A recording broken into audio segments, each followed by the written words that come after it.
بسم اللہ الرحمن الرحیم۔ اللہ تبارک و تعالیٰ کے نام سے شروع جو بڑا مہربان اور نہایت رحم کرنے والا ہے۔ پیارے دوستو، آج کی اس ویڈیو کے اندر ہم آپ کو بیان کریں گے کہ اللہ تبارک و تعالیٰ نے شہد کی مکھی کو کیوں تخلیق فرمایا، اور شہد کی مکھی کے علاوہ باقی تمام مکھیاں جہنم میں کیوں جائیں گی، اور یہ شہد کی مکھی ہی جنت میں کیوں جائے گی، اور حضرت مولا علی رضی اللہ تعالیٰ عنہ نے شہد کی مکھی کے حوالے سے کیا ارشاد فرمایا، اور حضرت عمر رضی اللہ تعالیٰ عنہ کو جب کوئی مرض لاحق ہوتا تو آپ رضی اللہ تعالیٰ عنہ شہد کی مکھی کے شہد کے ذریعے سے ہی اس کا علاج کیوں کیا کرتے تھے۔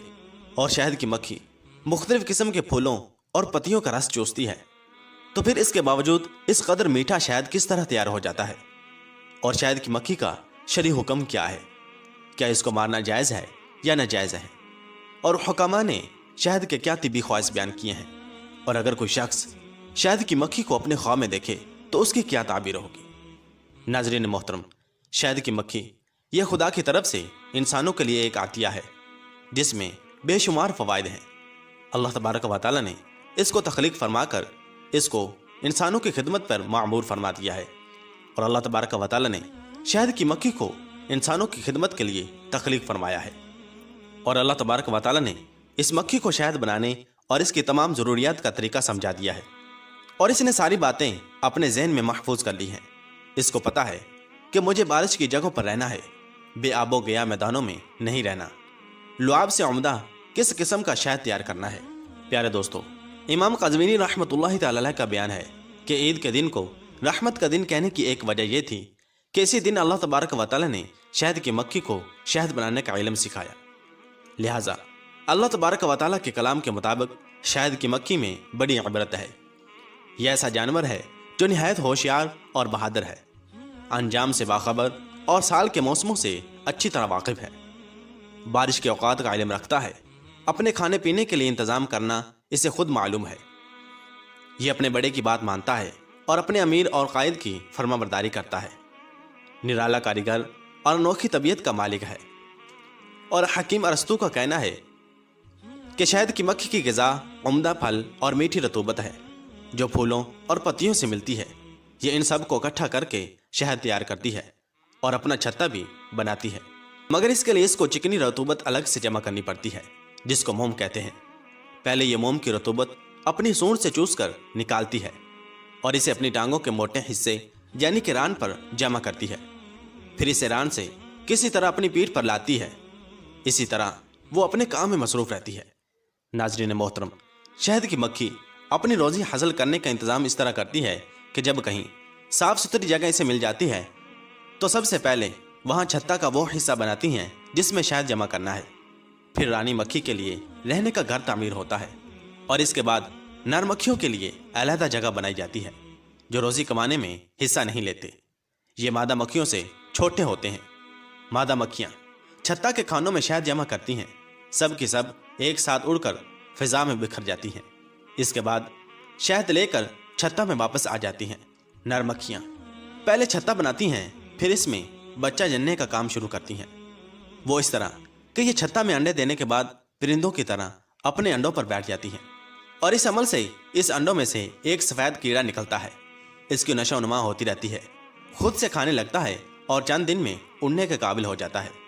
ناظرین محترم، ماہرین حیوانات کا کہنا ہے کہ یہ مکھیاں جب کسی مکھی کے اندر کوئی خرابی دیکھتی ہیں تو اسے بالکل اپنے چھتے سے باہر بھگا دیتی ہیں یا پھر اس کو جان سے مار ڈالتی ہیں، اور اس کام کے لیے ان کے یہاں دربان بھی مقرر ہوتے ہیں، اور رانی مکھی اکیلے کہیں نہیں جاتی بلکہ اس کے ساتھ سب لشکر کی طرح ایک ساتھ چلتی ہیں، اگر وہ اڑ نہ سکے تو دیگر مکھیاں اسے اپنی پیٹھ پر بٹھا کر اڑا کر لے جاتی ہیں، اور اس رانی مکھی میں ایک خاص بات یہ ہوتی ہے کہ اس کے پاس ڈنگ نہیں ہوتا جس سے کسی کو نقصان پہنچ سکے۔ سب سے عمدہ رانی مکھی وہ ہوتی ہے جس کا رنگ سرخی مائل بزردی ہوتا ہے، اور سب سے بیکار وہ ہوتی ہے جس کی سرخی میں سیاہی ملی ہوتی ہے۔ ناظرین گرامی، اب تو سائنس بھی اس بات کا اقرار کر چکی ہے کہ شہد کی مکھیوں کا ایک سردار اور ایک لیڈر ہوتا ہے، جبکہ اس بات کو آج سے 1400 سال قبل حضور اکرم صلی اللہ تعالی علیہ وسلم نے ہم کو بتا دیا تھا۔ روایت میں آتا ہے کہ حضور اکرم صلی اللہ تعالی علیہ وسلم کسی غزوہ کے لیے تشریف لے جا رہے تھے کہ راستہ میں آپ علیہ السلام نے پڑاؤ ڈالا اور صحابہ کرام علیہم رضوان کو ارشاد فرمایا کہ تمہارے پاس جو کچھ ہے وہ کھا لو۔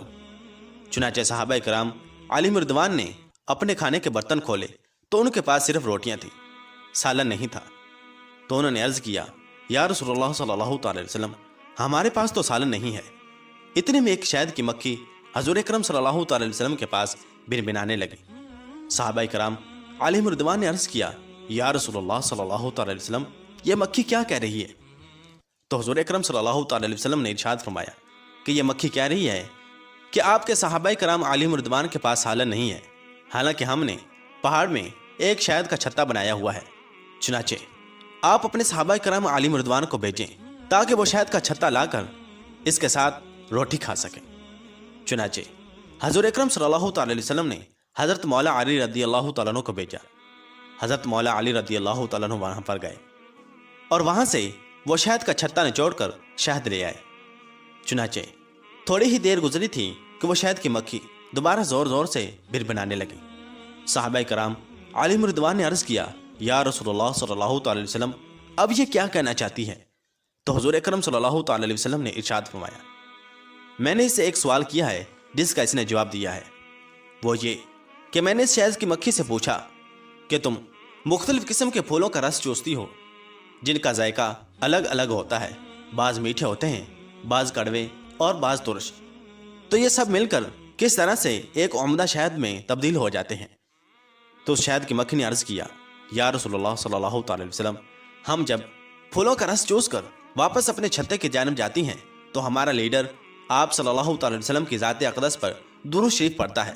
چنانچہ اس کی اتباع کرتے ہوئے ہم بھی آپ صلی اللہ تعالی وسلم پر درود پاک پڑھنا شروع کرتی ہیں۔ آپ صلی اللہ تعالی وسلم پر درود پاک پڑھنے کی برکت کی وجہ سے اللہ تبارک و تعالی ان مختلف قسم کے رسوں کو ایک عمدہ اور میٹھے شہد میں تبدیل فرما دیتا ہے۔ ناظرین گرامی، اس روایت سے ہمیں پتہ چلتا ہے کہ ہمیں بھی حضور اکرم صلی اللہ تعالی وسلم کی ذات اقدس پر زیادہ سے زیادہ درود پاک پڑھنا چاہیے، کیونکہ حضور اکرم صلی اللہ تعالی وسلم پر ایک مرتبہ درود پاک پڑھنے سے 10 گناہ معاف ہوتے ہیں، 10 درجات بلند ہوتے ہیں اور اس شخص پر 10 رحمتیں نازل ہوتی ہیں۔ اس کے علاوہ بھی درود پاک پڑھنے کے بے شمار فضائل و برکات ہیں۔ بہرحال ناظرین گرامی، شہد کی مکھیاں سب اکٹھی جمع ہو کر تقسیم کاری کر لیتی ہیں۔ کچھ تو شہد بنانے میں منہمک ہوتی ہیں اور کچھ کا کام موم بنانا ہوتا ہے، اور کچھ کا کام اس موم کے ذریعے سے شہد کے چھتے کی تعمیر کرنا ہوتا ہے، اور کچھ مکھیاں صرف پانی لانے پر معمور ہوتی ہیں، اور یہ نہایت ہی عجیب و غریب طریقے سے اپنا گھر تعمیر کرتے ہیں۔ یہ اپنے گھر کو مسدس کی شکل میں تعمیر کرتی ہیں جس میں کسی قسم کا کوئی ٹیڑھا پن نہیں ہوتا۔ ایسا لگتا ہے کہ انہوں نے انجینئرنگ سے اس شکل میں اپنا گھر بنایا ہو، اور اللہ تبارک و تعالیٰ نے ان مکھیوں کو وحی کے ذریعے تمام کچھ سکھا دیا ہے، جس طرح کہ اللہ تبارک و تعالیٰ قرآن پاک میں ارشاد فرماتا ہے۔ ترجمہ: تمہارے پروردگار نے شہد کی مکھی کو حکم دیا ہے کہ وہ اپنا چھتا پہاڑوں، درختوں اور انسانوں کے مکانات میں بنائے۔ ناظرین محترم، ذرا غور کریں کہ کس طرح شہد کی مکھی اپنے رب کے حکم کی فرما برداری کرتی ہے اور کس طرح سے عمدگی سے حکم الہی کو بجا لاتی ہے، کس طرح ان 3 جگہوں میں اپنا چھتا بناتی ہے۔ آپ ان جگہوں کے علاوہ کسی اور جگہ اس کو چھتا بناتے ہوئے نہیں دیکھ سکتے۔ ناظرین محترم، اور شہد کی مکھی کے حوالے سے امام حاکم نے اپنی کتاب مستدرک کے اندر ایک حدیث نقل کی ہے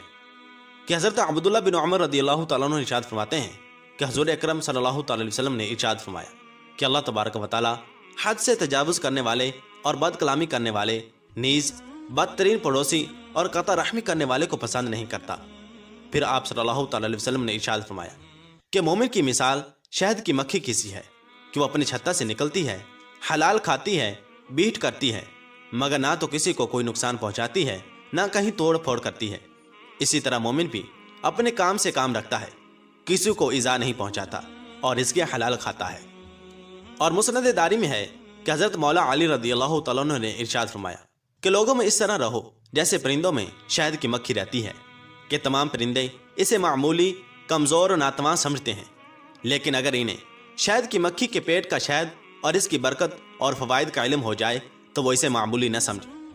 لوگوں کے ساتھ اپنے حلم اور زبان سے میل جول رکھو،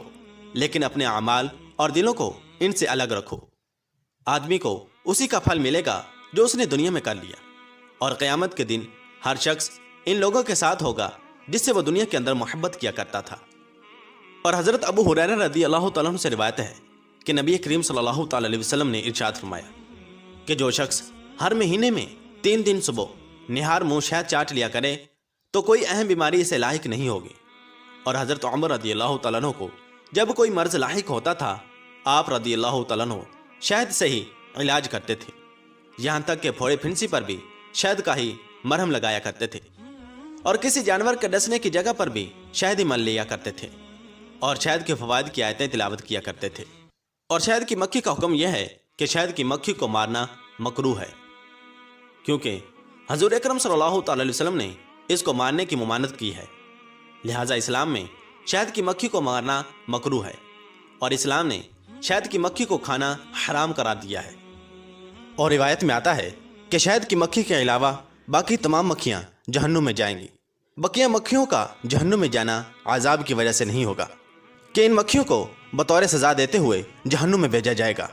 بلکہ ان مکھیوں کو جہنم کے اندر جہنمیوں کو سزا دینے کے لیے اور ان کو تنگ کرنے کے لیے بطور عذاب جہنم میں بھیجا جائے گا، اور صرف شہد کی مکھی ہی جنت میں جائے گی۔ ناظرین محترم، اور اللہ تبارک و تعالیٰ نے شہد کے اندر بے شمار فوائد رکھے ہیں، جس طرح کے حکماء کا کہنا ہے کہ شہد گرم اور خشک ہوتا ہے۔ عمدہ شہد وہ ہے جو چھتے کی موم سے الگ نہ کیا گیا ہو، اور شہد